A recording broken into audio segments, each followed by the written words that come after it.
if in doubt, do a Mr. Gumby impression. So yes, here we are, hello, with Days of Future Past. It's the 2.5 album, really. 2.5th album by the Moody Blues. Obviously they started out as a very different band with Denny Lane, etc.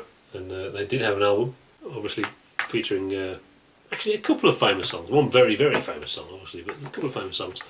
And they did quite a bit more than I thought, actually. They did a lot of songs during that period. But eventually that filtered away, and the second album didn't happen, and stuff. And the lineup of the band changed dramatically. I think it's just the drummer now from the first band, or maybe the bass player as well. I think it's just the drummer. Tell me if I'm wrong. And they were given this opportunity to record the New World Symphony, Dvorak, the rock version. So they were given an orchestra, and they were supposed to go in and do that. And I've heard conflicting stories about this. The most believable story is that they tried that and they couldn't do it, so that was abandoned, and then they did their album. The other story is that they locked the doors and said, no, we will do our own album, which doesn't sound as convincing, but I want to believe is true. So here it is, Days of Future Past. It's a concept album.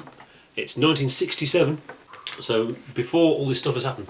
It's the same year as Sgt. Pepper, so it can't really be influenced by Sgt. Pepper, really, can it? Maybe. I don't know. I don't know the timeline. I don't know which was first.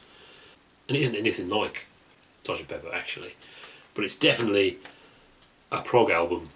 It's not just a concept album like The Who or something. It's definitely a prog album because of the orchestral influences, because of the folk influences. So it's a mixture of different things, and this underlying belief in bringing the pop world into art music, whatever that means.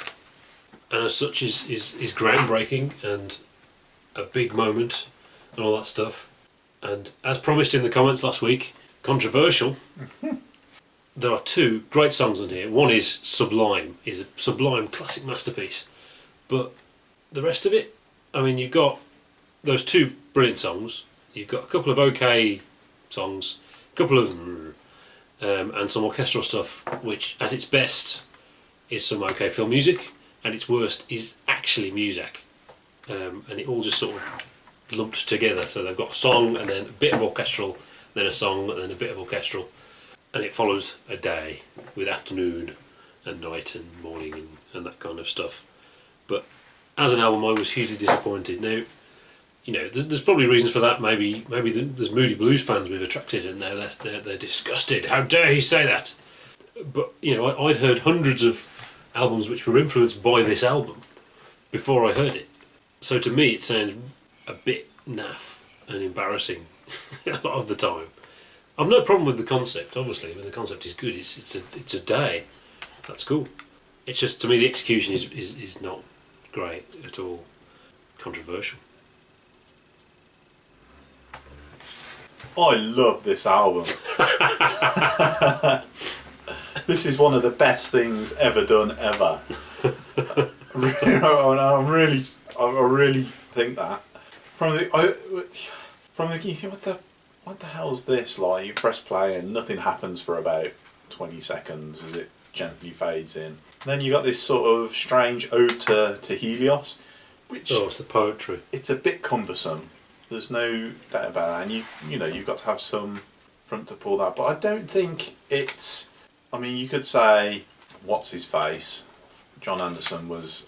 One there. Moody Blues did it. Yeah, I can do it. He definitely heard that album. He was definitely listening to that poetry and thinking it was very good. But I don't think that they're doing it to add gravity to it. I just think it actually services the mood. It's quite a nice, gentle breaking of dawn, very mystical type thing. I don't think they're being pretentious. No. It's just part of what was happening, in that there was poetry and there was music and there was Whereas orchestra. John Anderson is definitely pretentious. Controversial. Yeah, and you say it's music-y, and you're right. Listen, in isolation there is some music-y bits. I mean, we're coming up to Christmas, aren't we? And that's what makes me think of, even if I listen to it in the summer. But see, you listen to other bands that have tried to introduce symphonic music into the thing, and what you end up with is symphonic versions of existing music, which tends to be that's a bank of violins doing whatever, doing the riff. Yeah, which quite frankly is naff. Yeah. Whereas the music for this is specifically written for a symphony. I don't think it could be performed very well by a straight 4-piece band. Completely different. Yes, and it would. it wouldn't have the same sort of effect. And that being said, they are a band. They're not composers. They're not like sort of classical composers. Yeah, they've never ventured into that stuff. And I don't think they were going for particularly highbrow composed music. I understood it came from like a musical idea they had. Yeah. And actually, as musical music, it sounds quite appropriate. Yeah, again, they're not being pretentious. It's they felt something happening, man. Yeah. Literally, famously, they played the Isle of Wight a couple of years later. Actually, I mean, they've done a couple of albums after that. But the flute player was just overwhelmed as I think the sun came up. I don't think it was the sunset. I think the sun was coming up as they played Nazi in White Satin. Maybe it was the sunset. And there's a proper flub on the flute because he was just overwhelmed by what was happening, man. 1967, Yeah. Yeah, so it's hugely influential. Yeah, obviously, I'm going to mention it influenced Ian MacDonald in King Crimson, but that's just one thing, isn't it? Yeah, and obviously the one track is just Sublime. There is something about it that it's easy to forget when something's so in the fabric of society that everybody knows it, and it plays as music, literally in supermarkets and things like that. It's easy to forget how fantastic it is, actually. Yeah. It's also kind of highlighted on this album because I don't actually think the vocals are particularly strong. Yeah. Throughout the album. Well, they're all smokers and etc. It just works in that song. You just suddenly, wow, yeah. Yeah. That's a goer. So actually, I think I'm going to disagree with you there, Kev. This is one of the best albums we've listened to in our run. I would assume most people watching would agree. I'm assuming. But so the question is, where does my disappointment come from? And is it an expectation thing? It could be. I mean, if you've listened to lots of albums influenced by this, and then gone in with an expectation, because actually my expectations were fairly low.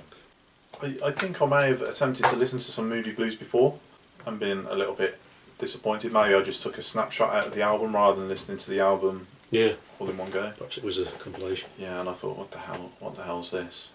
I actually thought when I first listened to it, this isn't the proper album. This is weird symphonic version of the album. What's going on? It looks like it, doesn't it? Yeah, but it was done for the Duran thing, wasn't it? Yeah, to demonstrate their sound. Their super duper recording facilities. Actually, for '67, it does sound very good. I mean, you have to take it by that standard of what was recorded at the time. Even Sgt. Pepper, by that standard, it still stands up to that big sound of Sgt. Pepper. And you compare it to Are You Experienced and those early Zappa records, that are not audiophile recordings, shall we say. This sounds. Yeah, very, very good sound. Obviously, we're listening. Well, I don't know if this is a remastered version or whatever. There's an digitally remastered. Oh. There's an expanded version as well, which is the version I was listening to, which gives you a lot of extra little bits. You listen to that, you realise actually, this music there is still sort of leaning towards the old style Moody Blues music. There's lots of these little extra tracks which are kind of, you think, well, that's not really appropriate. I'm glad they didn't use that or whatever. Yeah. Very good album. If I listen to it, I'll do what I think is The Day Begins. So I'll put up with that poetry, but I like the song which I think comes after the poetry. I like quite like that. And then I'll skip to Tuesday Afternoon. Then I'll skip to Nazi White Satin, to be honest, which works very well. The thing about Nazi White Satin, of course, is there's a single version with no strings on, and that's got the mellotron on it. So this is the single version with strings put on it. So you've got mellotron and strings, which is brilliant, actually. I think that's really significant because they recognise the mellotron as an instrument, a weird sounding thing, rather than a Muzak way of playing strings, at the same time as the Beatles, I'm assuming. So there we go. Yep, eggs. It's 3 eggs for me, and you can only get 3 eggs. On 5 bordering on 6, I have to say. And I'm going to give it 6 eggs. I loved it that much. Fantastic. That's our largest Yeah. discrepancy. We've had a few of those recently, I think. Well, there might have been Bruce Dickinson. Might have been. Didn't you give some 2 and I gave it 5? That wasn't really surprising, was it? No. Jethro Tull, I gave him 4 eggs, didn't I, in the end? And you gave him 6 eggs for the... So yes, catch us next week for the next Moody Blues album. Don't ask me what it is because I'm going to find out. I bought them. They're not even opened yet. So I don't know which is which yet, but see you next week.